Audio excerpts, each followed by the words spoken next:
আরে বন্ধুরা লাইভ দেখো রে, এই গরিব আজও তার দাদার সেই পুরনো সাইকেল নিয়ে বেলুন বিক্রি করছে রে। চল গরিব, রাস্তা থেকে সরে যা, তোর ছোঁয়া লেগে যেন আমার দামি জামাটা নষ্ট না হয়ে যায়।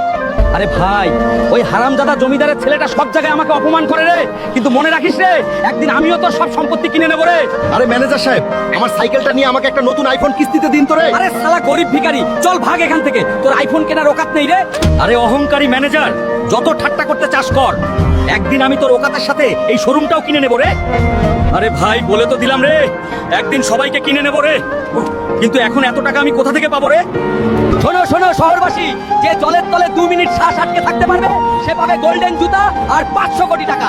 কি রে, গোল্ডেন জুতা আর 500 কোটি টাকা? আমি 2 মিনিট জলের তলে শ্বাস আটকে থাকবো রে, আর জিতে নেবো রে পুরো খাজানা। আরে দুই বাংলায় এমন কোন বাপের বেটা আছে যে জলে 2 মিনিট পর্যন্ত শ্বাস আটকে রাখতে পারে? আরে রে, আমি থাকবো রে 2 মিনিট শ্বাস আটকে। বন্ধুরা, তোমরা তাড়াতাড়ি লাইক আর সাবস্ক্রাইব করে কমেন্টে রে রে 2026 লেখো রে।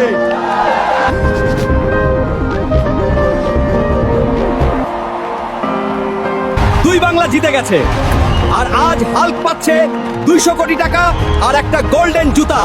আরে জমিদারের ছেলে, তুই সেদিন আমার মজা উড়িয়েছিলি রে, এখন তোর পুরো জমিদার বংশ আমার বাড়িতে ঝাড়ু মারার কাজ করে।